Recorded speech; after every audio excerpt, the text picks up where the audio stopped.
Assalamualaikum warahmatullahi wabarakatuh. Waalaikumsalam warahmatullahi wabarakatuh. Allahumma sholli ala sayyidina Muhammad. Sallallahu alaihi wasallam. Bagaimana dengan sikap kita terhadap orang-orang ahli hikmah yang kadang dia bisa menebak kita, menebak keadaan rumah kita, akan ada yang berniat jahat kepada kita, termasuk menebak pikiran kita.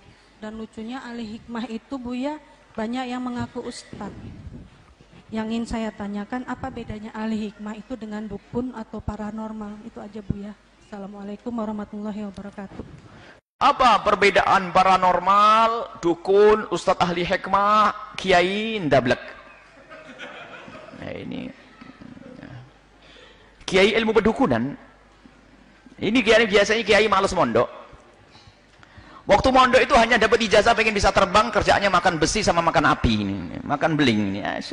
Mondok makan besi, makan beling. Makanya nggak pinter-pinter. Mondok cari ilmu fikih. Khayalannya pengen jadi Sunan Kalijogo. Sunan Kalijogo yang dilihat adalah keramat zahir, keramat yang sifatnya bisa merubah ini. Lupa Sunan Kalijogo adalah ahli istiqomah, orang yang paling takut dalam kemaksiatan. Ini biasanya santri-santri yang malas belajar itu ya. Wah, setiap hari puasa macam-macam, puasa ini, puasa itu, puasa ini, puasa itu. Senin Kemisnya enggak. Ini keblinger nih. Rupanya gurunya yang ngajari. Ilmu hikmah itu maknanya adalah ilmu hikmah. Kalau hikmah itu artinya ilmu. Hikmah itu sendiri kan artinya ilmu.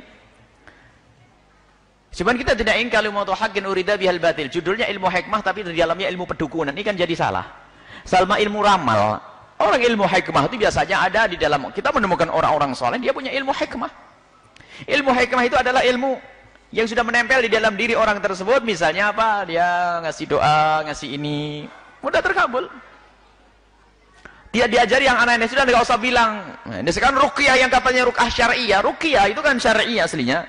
Karena Nabi mengajarkan ruqyah untuk baca surat Al-Fatihah dan lainnya. Ada ruqyah syariah membaca Al-Fatihah untuk obat. Ruqyah. Fa'innaha la ruqyah.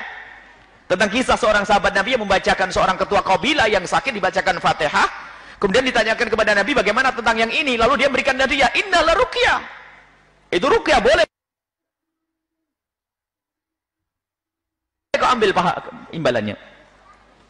Tapi sekarang ruqyah sendiri sudah dicemari dengan macam-macam. Di dalam dirimu ada 5.000 jin. Ada ularnya.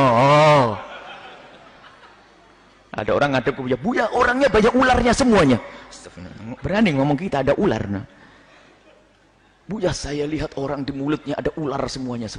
Sudahlah jangan hayal di sini. Kalau hayal jauh-jauh sana itu tukang sulap sana itu. Awas kalau ruqyah sederhana. Kalau ruqyah ahli hikmah itu datang akan tampak di wajahnya kekhusyuan, rasa takut kepada Allah dan tidak mengajarkan cuci yang baik, tidak mengajarin suudzon. Akan tapi menguatkan hatinya itu ahli hikmah.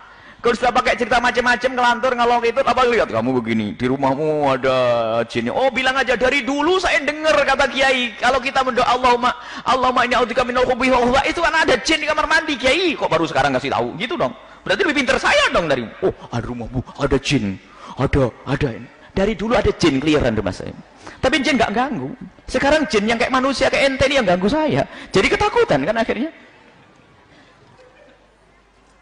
Harus tegas urusan ini biasanya ikut istiqomahlah kepada Allah, takut kepada Allah. Dan kadang itu mengajari suudzon, sudah setengah dukun, barang kehilangan dan langsung waduh kemarin siapa yang datang ke rumahmu? Bismillahirrahmanirrahim. Allahumma sholli ala sayyidina Muhammad. Ada orang ke rumahmu kemarin? Oh ya tentu ada kan. Padahal ini bab kehilangan, akhirnya suudzon sama pamannya, prasangka buruk dengan bibinya. Kalau ahli hikmah akan berikan hikmah. Misalnya barangnya hilang, subhanallah, ayo kita berdoa. Semoga itu akhir curianmu. Semoga Allah ganti yang lebih banyak. Enggak usah suruh mencari.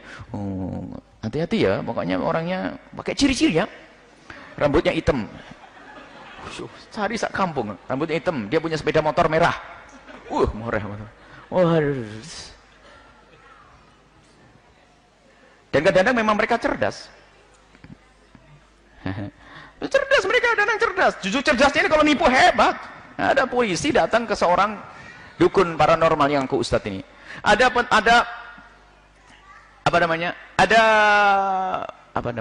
narapidana, ada masih di brokol begini kok lari. Langsung dia jawab, Polisi belum jauh nih, masih di sini, sekitar sini. Betul digubek setelah itu. Ya ketemu. Ya jelas loh, pakai brogol kalau kelihatan naik mobil kan ketahuan. Apalagi pada situ. Ini cerdas saja karena pakai brogol. Tidak jauh, masih sekitar sini. Bener. Oh ya pintar. Hati-hati, semakin cerdas ilmu pedukunan, apalagi pakai label ustadz, hati-hati. Ilmu hikmah adalah memberikan ijazah yang baik, doa-doa yang baik. Sampai kami sering menjimat sendiri bukan sesuatu yang haram. Karena Sayyidina Abdullah bin Umar juga pernah membuatkan jimat tulisan ayat Al-Quran dikalungkan di anak-anak kecil. Agar terhindar dari gangguan setan. Jadi al-jimat tidak ada. Akan tapi syaratnya tidak boleh meyakini bahasanya kekuatan ada di tulisan itu. Tapi kekuatan dari Allah. Tapi ini digunakan untuk anak kecil. Yang sudah tua baca wirid, baca zikir. Bukan kalungan jimat. Baca zikirnya, baca berapa kali dijaga oleh Allah pakai kalungan, jimatnya sak tas, duit 1 tas baru buat sedekah, jimat 1 tas. Setiap ketemu orang juga tokonya ditempeli banyak, apakah tidak boleh? Ada yang lebih bagus, baca bukan ditempelin. Apakah tidak boleh nempelin? Tidak syirik. Karena ada yang pernah diajarkan Sayyidina Abdullah bin Umar, cuman kadang kita berlebihan. Momen kalau orang buta huruf, tidak bisa membaca Arab, ya dibukakan yang semacam itu. Ini ustadz dikasih jimat. Ustaz kasih saja zikir sama orang. A'udzu billahi baca Ratibul Haddad, baca Wiridul Latif, baca itu. Sudah beres semuanya itu semuanya. Pendidikan dari Nabi sallallahu alaihi wasallam. Nah, sekarang apa perbedaan ustaz, dukun dan paranormal? Kadang memang membingungkan jawabannya. Kita tidak tahu apakah ini dukun yang nyamar jadi ustaz atau ustaz yang nyamar jadi dukun. Kita bingung jadinya. Ada ustadz nyamar jadi dukun, serba salah. Nyamarnya kok jadi dukun, repot lagi. Dukunnya nyamar jadi ustadz. Akhirnya kita kembalikan kepada kaidah urusan syariah.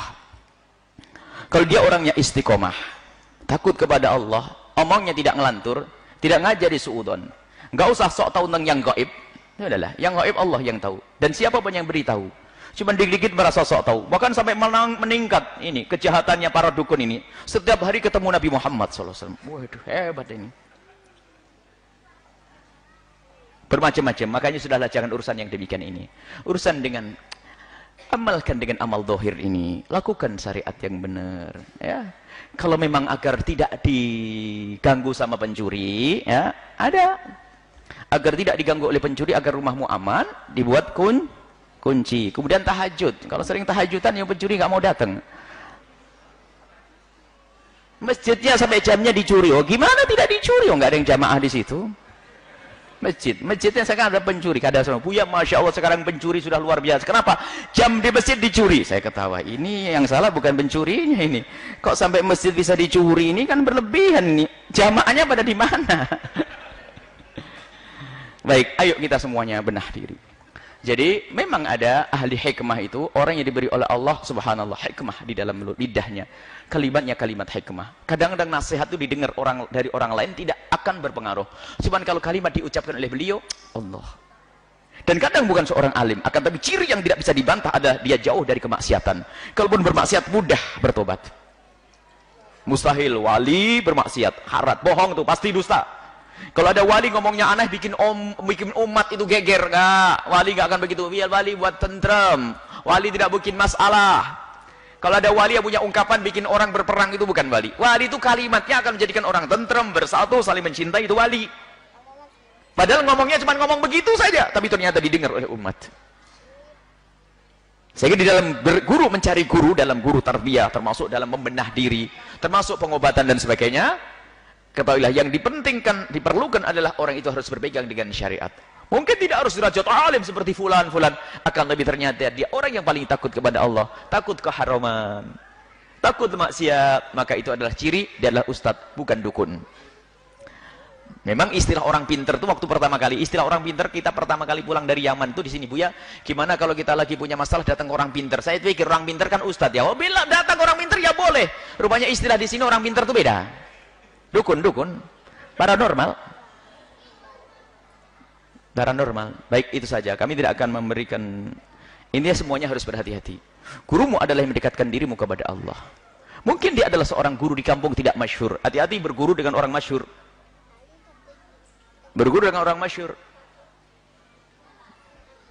Tapi orang mastur itu yang susah. Kadang-kadang kita berguru dengan orang mastur, ngaji dengan kiai di kampung kita ada sombongnya. Karena saya sudah berguru dengan orang masyhur, fitnah kan? Orang masyhur yang terkenal di sana sini. Hati-hati. Dan mungkin orang masyhur itu adalah benar-benar karena Allah dan dia orang baik, akan tapi karena sombongnya dengan orang masyhur menjadikan kita sombong, sehingga meremehkan kiai kampung yang mengajari asyhadu Allah kita, yang mengajari syahadat kita, mengajari sholat kita, yang di saat ibu kita sakit dia yang repot. Awas, sombong dengan orang kampung kita. Sudahlah, biarpun orang kampung kerjanya di sawah, tapi kiai itu kalau soleh, tulus, itulah kekasih Allah yang tersembunyi di balik masyarakat kita. Ini saja insya Allah. Semoga Allah menjauhkan kita dari terjerumus, menjauhkan kita dari salah memilih guru. Jangan percaya dengan bualan orang yang sok tahu. Oh, di dalam dirimu begini, ini. Itu kan jadi ramalan bintang nanti itu. Peramal itu namanya, sudahlah. Tidak usah dipercaya demikian itu. Kasyaf, ahli kasyaf harus ahli syariat. Dan kasyaf tidak setiap saat. Kasyaf itu dibukakan oleh Allah. Dan para waliullah yang sudah sampai derajat kasyaf bisa melihat keadaan orang itu nangis di malam harinya. Ya Allah, tutup, saya tidak pengen itu semua, capek saya ngelihat ini berzina, ngelihat ini begini, nangis. Loh, kok sekarang kok kasyaf itu jadi kebanggaan para wali katanya? Enggak, wali itu menangis kalau punya ilmu kasyaf. Kasyaf itu dibukakan.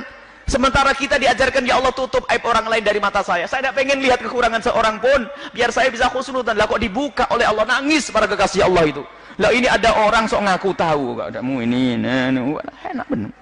Para waliullah yang derajat kasyaf itu menangis. Biarpun tidak tampak di hadapan kita, tapi di belakang sana menangis, ya Allah tutup ya Allah, saya nggak kuat, ada orang minuman keras, ada orang berzina di malam hari, saya melihatnya, capek. Aku minta, ya Allah tutup aib orang lain dari mata kami ya Allah, agar aku bisa berprasangka baik kepada siapapun. Waliullah kerjaannya prasangka baik. Makanya jangan sok kasyaf tahu, ini pasti hayal tuh. Kalau orang bangga dengan begitu berarti bukan kiai yang sesungguhnya. Allahu a'lam bishawab.